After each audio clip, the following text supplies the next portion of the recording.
Well, thank you everyone for being here, and I'm sure more folks will come as we go. I'm Nicole. I am the outgoing editor-in-chief of NeWrace.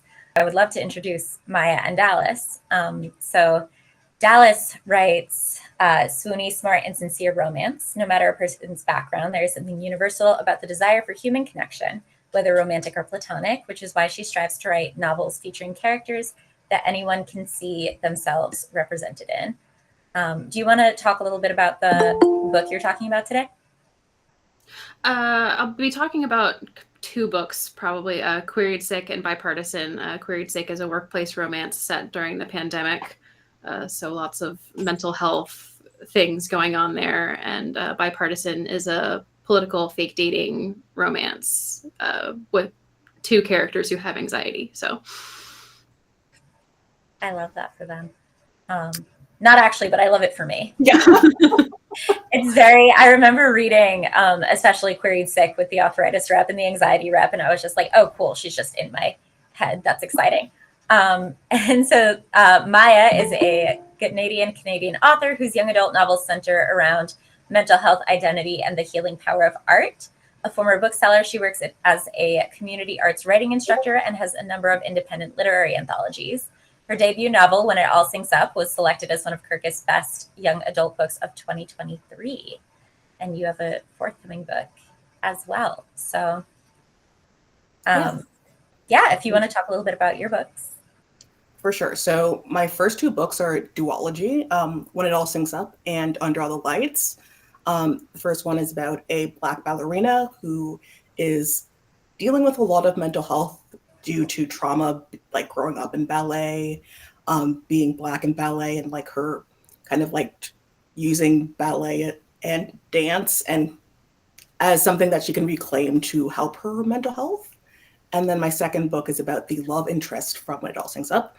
Under All the Lights is about a musician who suffers with anxiety and his journey kind of like being able to like be a performer while dealing with like an anxiety disorder. And my third book, still working on it right now, but it is a figure skating book about a Canadian figure skater at like a very high level, and her rival is also a girl that she has a very intense relationship with, and all that comes with that. So sapphic of them.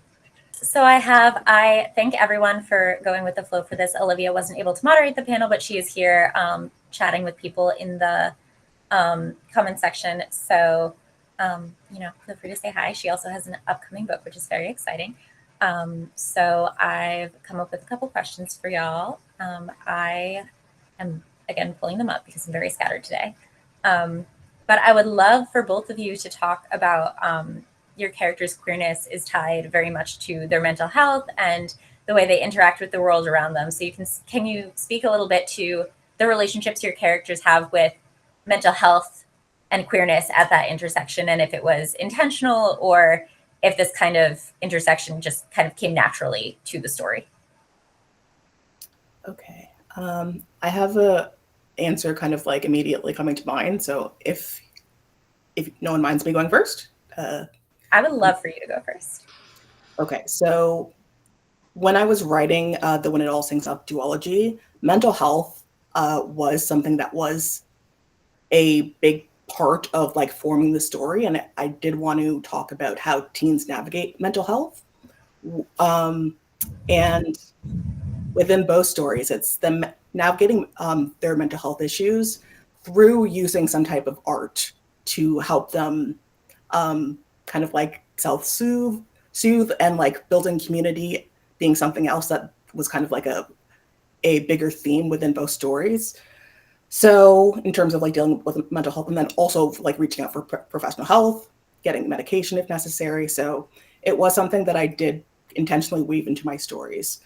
And yeah, in terms of like their queerness and mental health, specifically in When It All Syncs Up with the musician Ollie, he got bullied a lot about his sexuality, which kind of turned into trauma that did affect his mental health in terms of, fueling his anxiety. So that is definitely a way that it's connected. So for him, that's kind of the way. But then like with the first book, I don't know if Aisha's like bisexuality relates too much to her mental health. It's kind of like separate things, and she doesn't really have a big struggle with it comparatively to Ollie. But I'll stop there. Thank you.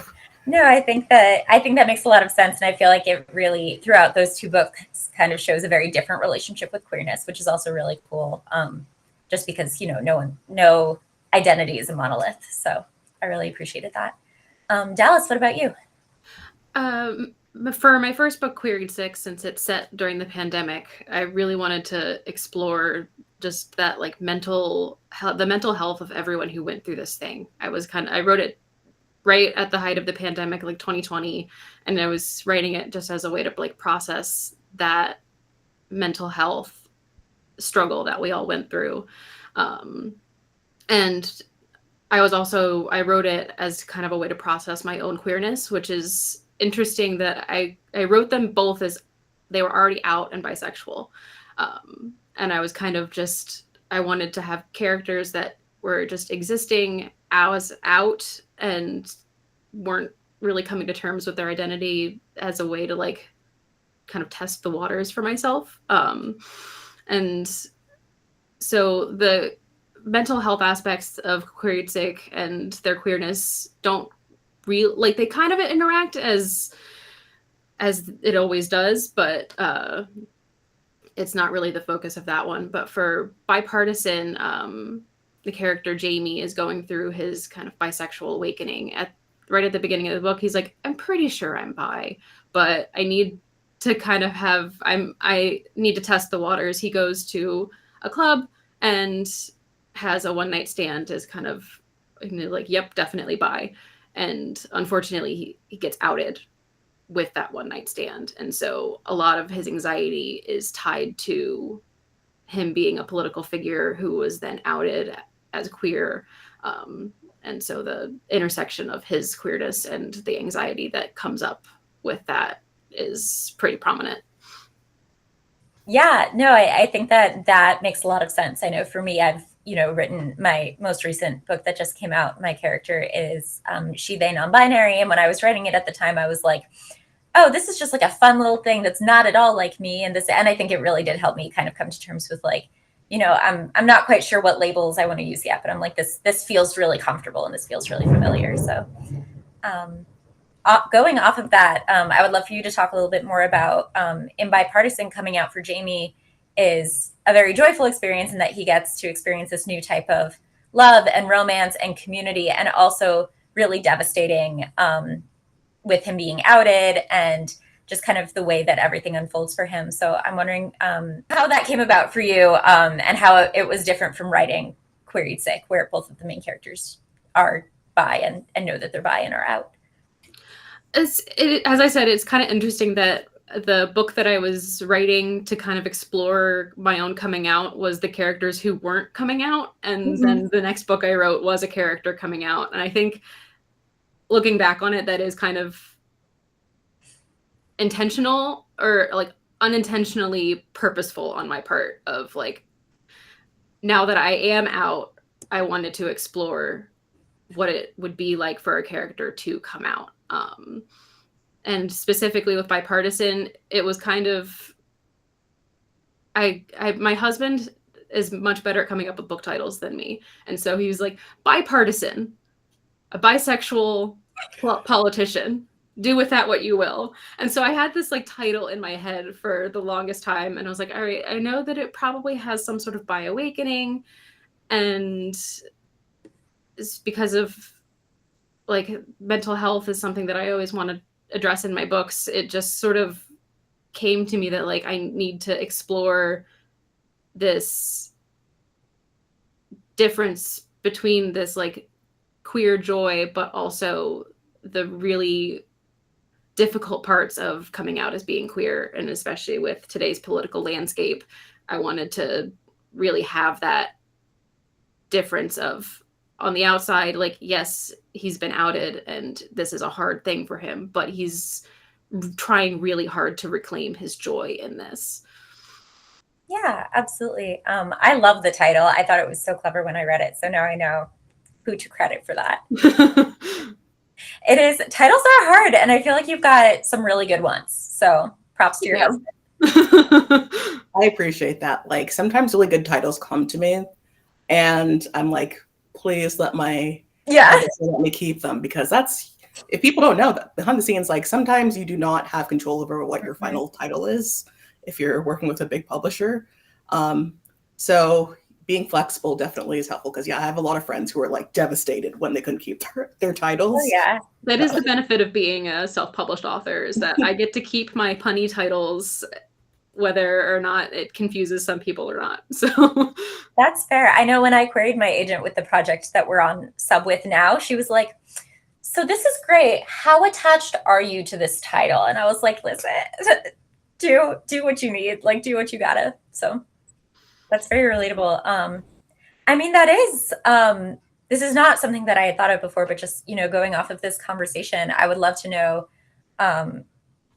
because Maya, you're with a small press, and Dallas, you're self-published for these books. What, if any, feedback you got about the characters, in terms of like queerness and mental health and disability, if there was something you had to push back against, if there was something readers were really excited about, etc. For me personally, I did not have any pushback around my representation in that way. I was just kind of excited to be able to like explore these characters and like, yeah, similar to Dallas, like, and you, Nicole, just kind of like, oh, this is an interesting thing that has nothing to do with me. And then it being like, oh, okay, maybe this has a bit more to do with me. But being in a place where it's just kind of like I'm putting sprinkles of stuff into different characters, and it's, healing in a great way. And it like that happened with a lot of different things and issues in my books, where it's kind of like, I'm not a nonfiction girly at all. I like to keep very separate lines between like what I have experienced and the characters, the fictional characters I write. But it was like really nice to be able to kind of like explore and like learn new things in that way about myself, people around me. And yeah, I just found it like a very healing experience. Yeah. Dallas, what about you? I don't think I got too much pushback. Or at least not that I've seen. I try very hard not to delve into reviews or anything like that. I usually end up failing at that. But at least with Queried Sick, I didn't really get much pushback about any of the representation. For Bipartisan, I did a little bit, just in terms of people being like, the bi awakening part, there was like mixed reviews of, well, it's only really a bi awakening for like the first 30 pages, and then where is it coming after that? But then there was people who really enjoyed that aspect of it, of there was more time in the book to explore what happens after the bi awakening, whereas a lot of bi awakening books, and I mean, I love a bi awakening, I will read like 18 of them, but the coming out part of those bi awakenings usually ends up being more towards the middle or the end of the book. And so it's also why I wanted to have it kind of like more at the beginning and then get to figure out where it goes from there. So yeah, I think that makes a lot of sense. I think there are always going to be people that are like, well, this isn't my experience, but you can't write for, certain books are going to be more for some readers than others, and that's okay too. Yeah. So I love that. Did either of you use sensitivity readers at all? And for folks who don't know, sensitivity readers are people like, if I'm writing a book, I have a book coming out in October where the main character has lupus, and I don't have lupus. I don't have that lived experience. So I paid someone who has lupus, who does publishing, who can speak a little bit to their experience to read that part of the book. So have either of you used? Yes, for Under All the Lights, I used a sensitivity reader for the cultural aspects in Ollie's story. He is from, he has like an Algerian background, and I'm not Algerian. Mm-hmm. So I, definitely utilized a really great sensitivity reader in that sense. In relation to like all the other stuff, I was able to kind of like, all of my characters are bi. And I'm bi, so I don't really have to use sensitivity readers for that. So yeah, that was the main thing, just cultural stuff. Yeah, that makes sense. I didn't officially use sensitivity readers. Queried Sick, I wrote a lot of from my own experience. I don't have rheumatoid arthritis, but I do have an autoimmune disorder. And so, and I have a lot of friends who have autoimmune disorders as well. So it was kind of, I was writing it from my own experience of like the mental health aspect of what it was like being sick during, or being possibly immunocompromised during COVID. And just that, like, just general anxiety of it really sucks being sick all the time. And did have a friend read it as a beta reader who also has an autoimmune disorder. I didn't officially ask her like to fully sensitivity read it, but it was like, if anything stands out to you is not cool. Yeah, please flag it. Yeah, please flag it. For Bipartisan, I also wrote it from my own experience. Jamie has a reflux disorder that he's not diagnosed with yet. He's in that beginning stages of figuring out what it is. And my autoimmune is a reflux-based disorder. And so I kind of wrote that from my own experience. But one of my beta readers did also do like a bit of a sensitivity read with the kind of bisexual awakening coming out portion of it. She had some good feedback for that. So not officially. Sure. And I probably will in the future try to be more like intentional about getting some sensitivity readers, because I have a couple books coming up that I'm working on where it's not my lived experience. And so I will have to, but. Yeah. Well, if you ever do need an arthritis sensitivity reader, I'm available. But I did feel really seen by that representation. I think you did a very good job. So for Maya, in Under All the Lights, Ollie has, we touched a little bit on this, but has a very difficult relationship to queerness, given a history of trauma and how he believes his family will react. But then there's also a lot of queer joy and new experiences and romance and all of that. So kind of similar to Dallas, I'm wondering how you kind of balanced those two things within this book to handle the heaviness of that experience while also creating a book that's full of queer joy and love. Yeah, it was a very delicate balance for me in terms of making sure that like the emphasis on, joy and like resilience is there, because I feel like when I was younger, I had like a very like darker tone to my stories in terms of like trauma, and that's for some people and it works really well for them, but just for my own personal well-being, making sure that I do put that emphasis there is helpful for me personally. I feel like it's also helpful for the readers because, writing YA, I really aim to show the raw, real, sometimes really painful parts of being a teen, but also I don't want to veer into like it being just kind of like trauma porn type of thing. You know what I mean? I want it to be realistic, but like not exploitative of the material. And, just generally it may be like, oh, okay, well, if you're always putting a happy slant to something, isn't that unrealistic? But I feel like realistically, as someone who wants to have good mental health, leaning into the things that are helpful is good for everyone in terms of like, showing examples that are, healthy for kids. Yeah, I think absolutely. And I think it's very real, right? That like, we're going to have trauma. We're going to have really hard moments. We're going to have problems with people we love. And then we're also going to have that joy and love and experiences. So I think you balanced it very well, but it's cool to hear. I'm just like, I love these because I just get to sit here and chat with some of my favorite authors about their books. And I'm just like, I'm just here. But yeah, so I'm wondering, obviously no one writes in a vacuum, and we all have kind of, writer friends and community and everything. So are there queer authors who inspire you or queer books you've loved? And I'd love to hear about them and their influence on your own work. Dallas, do you want to start? I can start. Yeah, I can start. Well, from Bipartisan, it might be a bit obvious that Casey McQuiston and Red, White, and Royal Blue has kind of been a huge influence.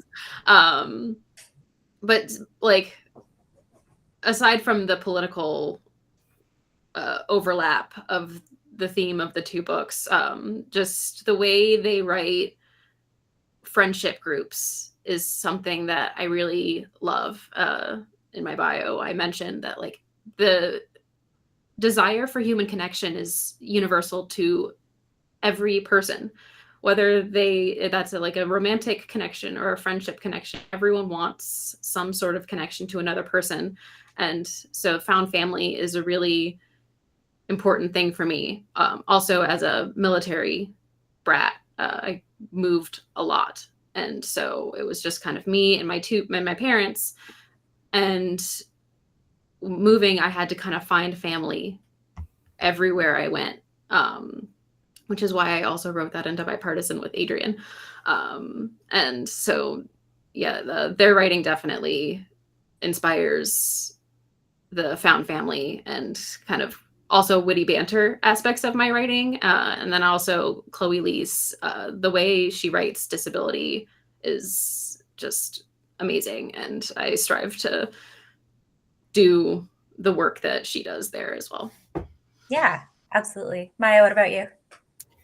So this is an interesting question because I was like thinking about it, and I'm realizing that like when I first started reading YA when I was a kid, the landscape was so much less diverse that there weren't really a ton of queer authors that were inspiring me at that time when I was being like, my writing voice was being formed, which is crazy to think about because it's like, I think about that in terms of like cultural representation, that like I saw a lot of that after I was a teen, but it is the same thing for queer representation too, which I wasn't thinking about before. But for me, I would say probably Courtney Summers in terms of like sapphic representation.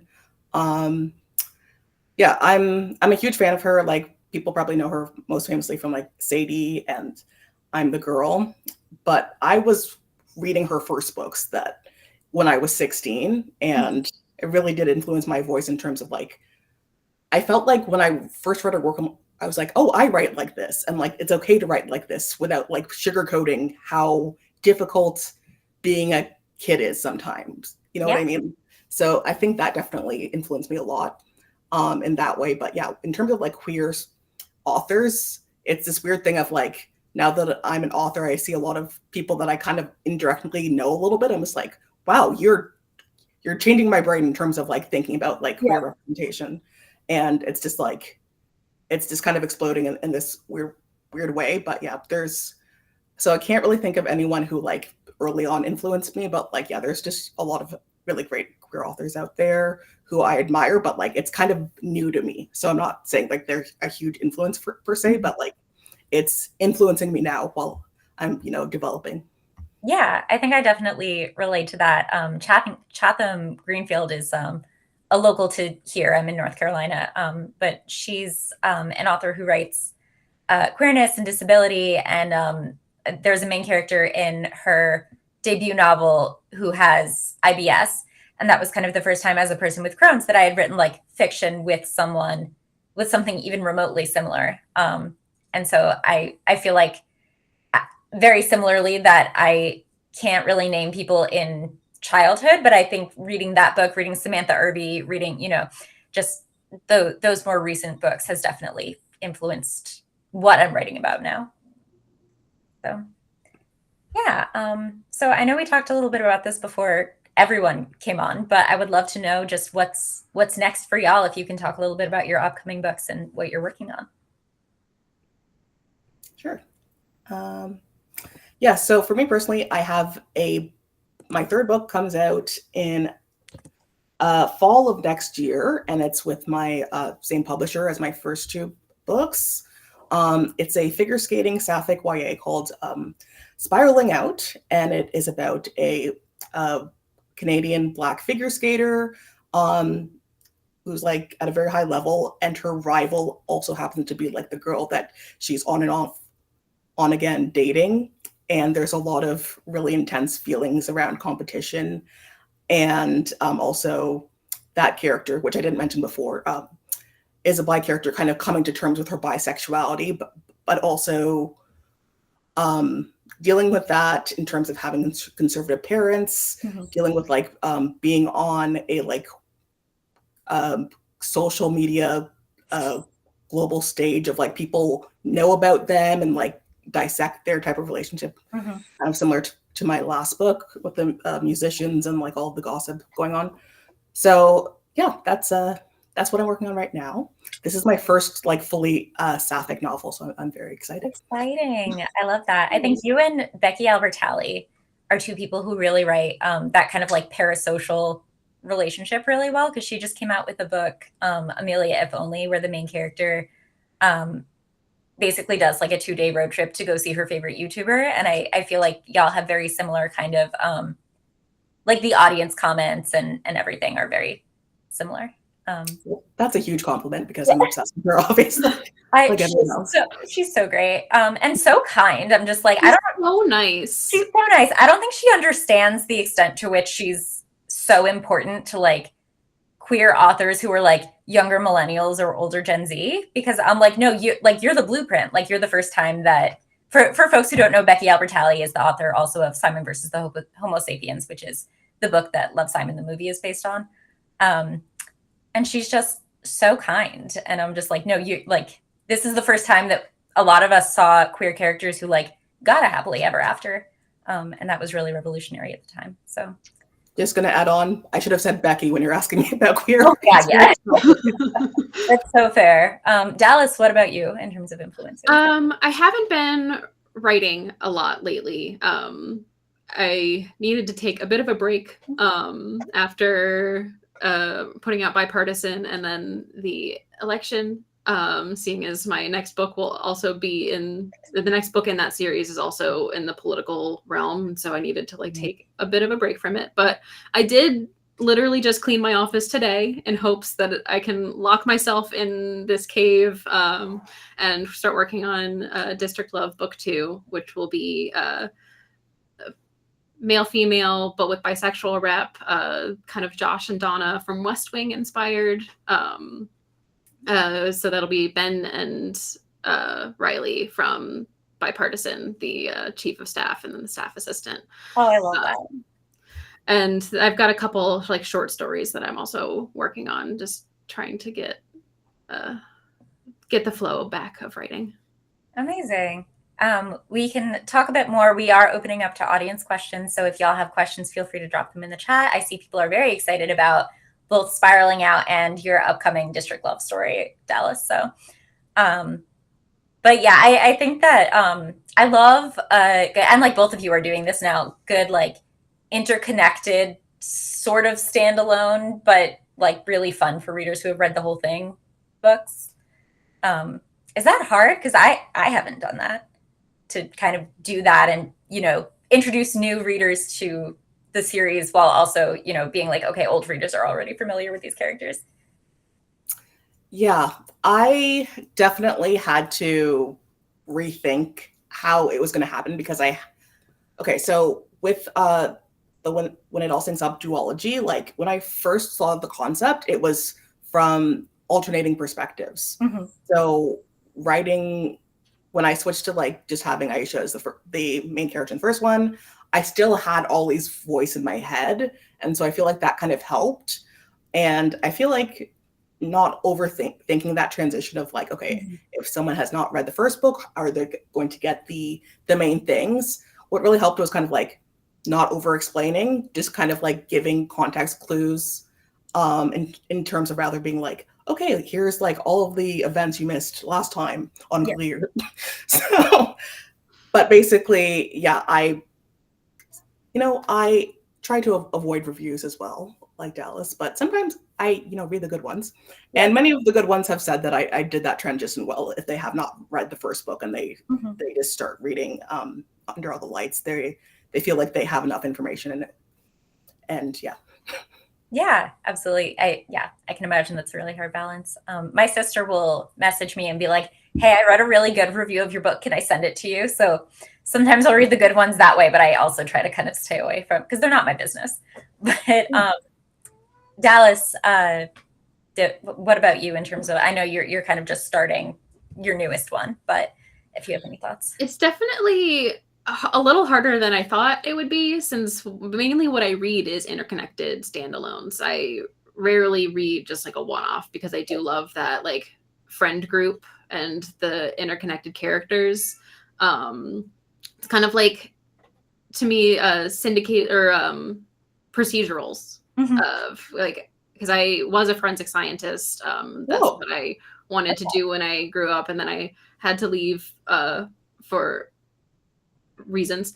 Um, and so I grew up watching like CSI, Criminal Minds, Bones, and I really loved that like insular story. The story is complete within an episode, but you still get to see the same characters again in the next one. So that's why I love interconnected standalones, but writing them and not having a plan for all of them right up at the front is a little difficult. I am usually a plotter, but for bipartisan, I kind of half pantsed it. And so now as I'm starting to write book 2, I'm like, oh, I need to like reread this to figure out what I put in as like kind of Easter eggs and teasing of Ben and Riley. And now I'm like, how can I write this and not have to retcon things? So definitely I've got another couple series ideas for the future as well. And those will be definitely more complete standalones. It's just, they happen to be sort of related, but no events overlapping, none of that. I mean, you know, the readers are always going to pick up on like if there's the smallest discrepancy. So it's you've definitely got to go back and reread. And Sonoda Rise has the Golden Boy's Guide to Bipolar is coming out in September, and that was also a sequel, but not quite sequel to The Lesbiana's Guide to Catholic School. So I've been thinking about that a lot because I love their books. But yeah, so Allison in the comments wants to know, Dallas, what's your favorite West Wing quote / episode / season? So I will say, full disclaimer, I haven't finished watching West Wing. I watched it like a year ago and I got up to like season 4. But like within like 2 episodes, I was immediately like, Josh and Donna, like I need to see where this goes. I'm rewatching it now with my husband because we were like, what happened? And we need to like refresh ourselves before we can continue watching. I think episode is probably the turkey pardoning episode. Just the like Bartlett being like, I can't actually pardon a turkey. I can draft it into military service though. Just that whole thing was absolutely hysterical. And in the realm of Josh and Donna, also if you were in an accident, I wouldn't stop for red lights. So I am not, I have never watched a single episode of The West Wing, but you're making it sound really good. You're making it sound very fun. It's fun. It's also a little sad. Just in watching it now. Yeah, watching it now in comparison. But the actors are amazing. So yes. Allison is now angry because I have never said to her that she makes The West Wing sound fun. Well, that sounds like a you problem. Olivia, she's one of my best friends. It's okay. Olivia wants to know in the comments, would love to know what both of you are reading right now. Okay, right now I'm reading Jennifer Dugan, and I've started reading her stuff because I have recently realized there's a lot of similar themes that are being discussed in Spiraling Out as in a lot of Jennifer's books, like very cool sapphic stories that I'm like, okay. And like some of the plot lines, I'm like, oh wait, that's kind of similar to like the dynamic between my characters. So I'm really enjoying their stuff. And my agent has read them. So like she used that as a compliment. So she knows and she's like, yeah, check it out for sure. So I'm often reading a lot of stuff that is going to be like sparking stuff for my own like creative inspiration. So really loving Jennifer Dugan's work right now. Great. Alice, what about you? I'm definitely similar. I will go on a binge of books that are similar to help me spark ideas for my own creative interests, which is why I've been reading a lot of hockey romance lately. I was kind of a hockey kid and then I fell off of it. And then I got back into watching it. I'm a Caps fan and Ovechkin was chasing the goal record. And so I was like, all right, let me like tune in. This seems exciting. And then it just like, bam, new special interest.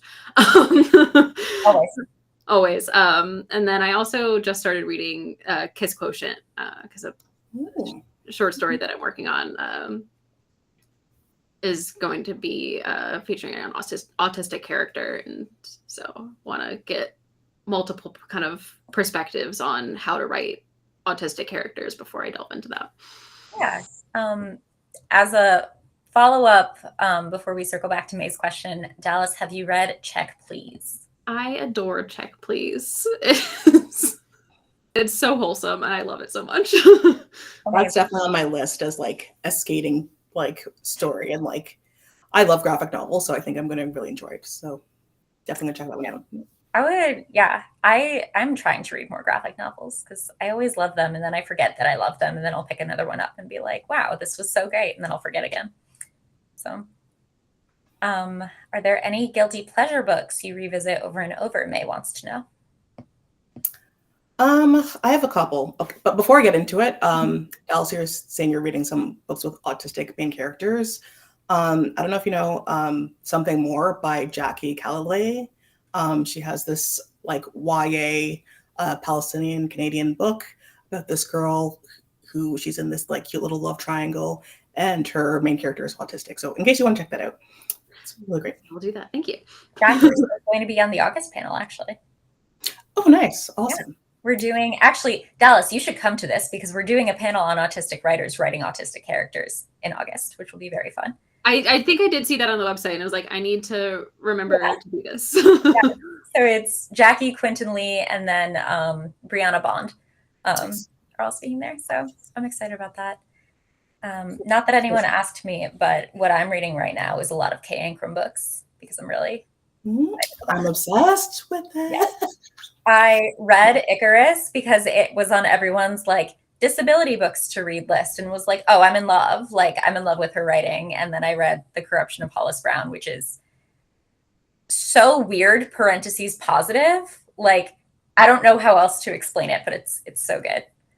Okay. That has been on my list, but I'm going to move it up a little bit because I've seen them post a lot of like little snippets of that book, and I'm like, okay, I need to read this book immediately. It's really good.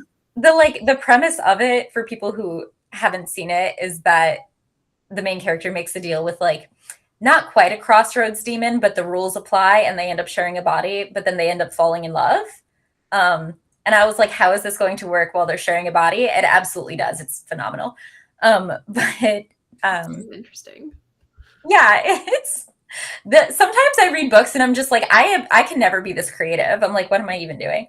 But I get that feeling too, but you just have to like flip it a little bit and be like, if they can do that, I can just start. You know what I mean? Just give yourself, because I feel like there can be times when you feel inspired when you watch something, and then that inner critic kind of like stifles that and like makes you sad. But like just keeping yourself, giving yourself that like room to be optimistic of like, maybe one day I could write something like that. Like that's what I try and flip it as, because I definitely have the same feeling a lot. Yeah, absolutely. Do y'all have any upcoming books on your TBR you're excited about? I am going to be reading I'm the Girl by Courtney Summers. So I love Courtney Summers, but like her books are so sad that it's kind of like I need to give myself sometimes years of prep time to read her books. Yeah, like I'm really interested in reading it now because it is kind of like a little bit of like Epstein theme around a girl who's like would be someone who was taken advantage of by like that type of character. And given current events, I kind of want to go and like get into it now just because it's really interesting to me. But I just have to be in the right headspace. I need to be like to read like darker stuff. And because like the thing is, I don't okay, so like that's something I'm looking forward to, but you were asking about like rereading stuff. I don't often do that. I often don't reread things or rewatch things ever, which is, I don't know. There's something wrong with me because I do want to rewatch stuff, but I'm just like, I need to take in more new stuff. You know what I mean? You sound like exactly the opposite kind of neurodivergent that I am, which is I'm like exclusively reading and watching stuff I've already seen. And it takes so much effort to get me into something new. Me too. I will be rewatching. Yeah. I'm on my like 8th rewatch of Criminal Minds right now. So, like, I feel like that's a good self-care thing that I need to get into, like rewatching my favorite media. Yeah. Because I did it when I was a kid. Like I would reread Babysitter's Club as a kid all the time. I also was really into Animorphs, which was this like very silly, like sci-fi thing about kids being given the power by aliens to turn into animals and to save the world from an alien invasion, which is a very specific No, I'm into it. I was very into it. It was like there's probably like these little very slim paperbacks. There's like a 50 books in the series. I've read all of them multiple times. It's like the book I've read the most. Yeah. That is, I am introducing my sister to the Legendborn cycle. So it's her first read of those by Tracy Deonn. And so now I am rereading them for the 4th time.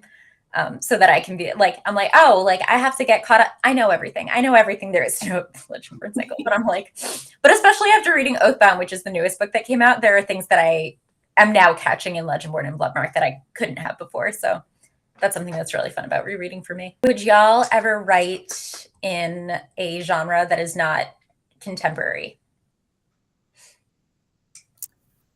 Yeah, like I feel like I've only published contemporary stuff, but I have written stuff in a lot of different genres, even if no one's seen it.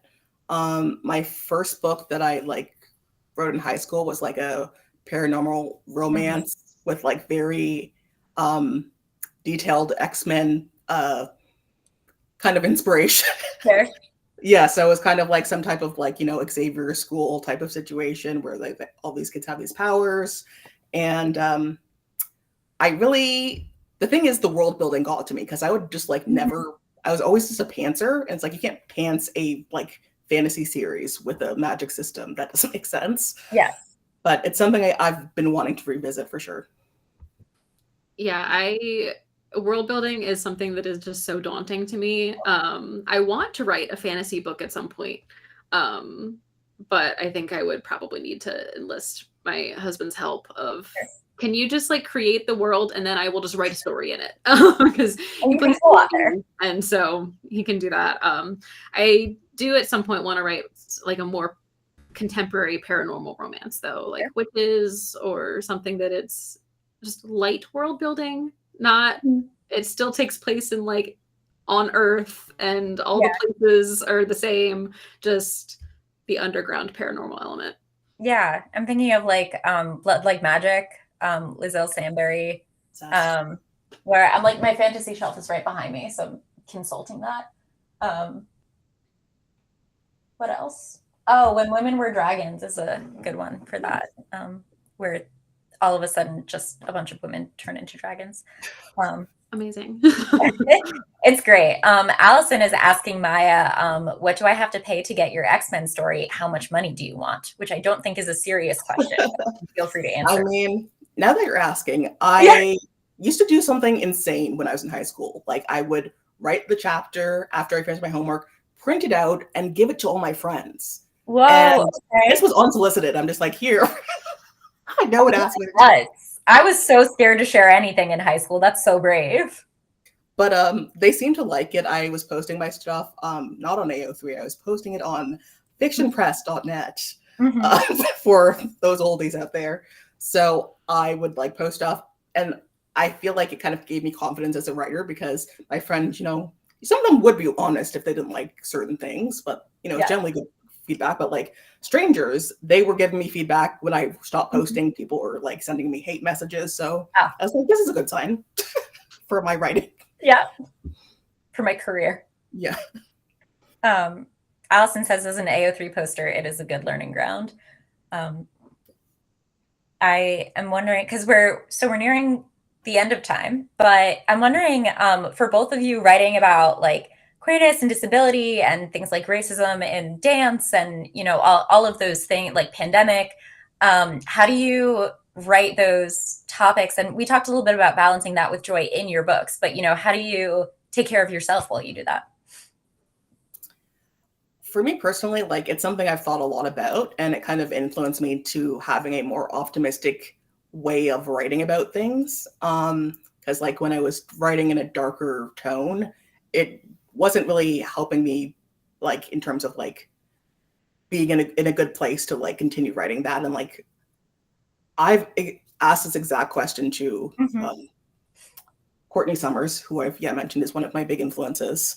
And Courtney was just like, this doesn't affect me. Like, I don't really think about And I'm like, okay, good for you.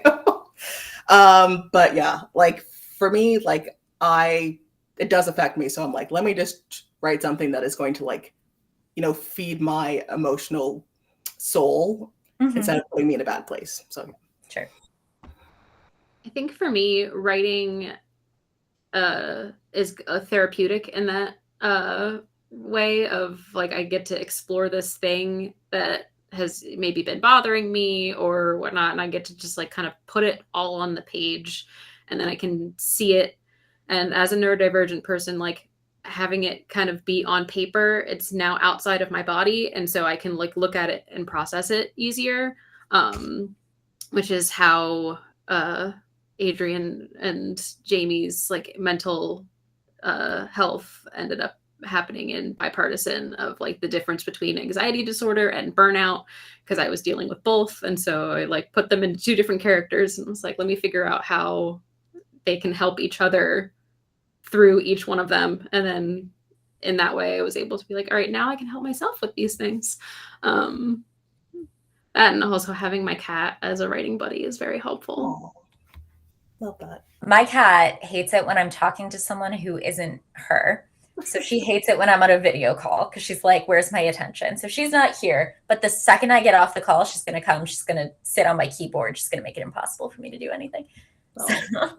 My cat has been meowing at the door because normally he will come up and like jump behind me. I have a pillow that I use behind me, and he'll like sit on top of the pillow behind my back. And it's so good to have a little writing buddy. Do you have any, Maya? Yes. I have a bunny, and my roommate has two bunnies, my housemate. So they're here, but they're not meowing. So that's the nice thing. No noise. Yeah. I grew up with dogs, and then I started fostering cats when I was living in Brooklyn, and it was like right at the start of the pandemic, and my roommate had a cat at the time, and I was like, wow, this is so much easier. This is so much easier. I love dogs. I would love for all my friends to have dogs. My disabled ass cannot walk a dog every day. It's a lot. Yeah. Yeah. For sure. yeah, that's fair. I have a bunny, definitely. Yes. But yeah, I would love just to kind of close out if y'all would say like where people can find you, and if you have any kind of like parting messages for the group. Sure. Okay. So you can find me on Instagram at Maya Ameyaw.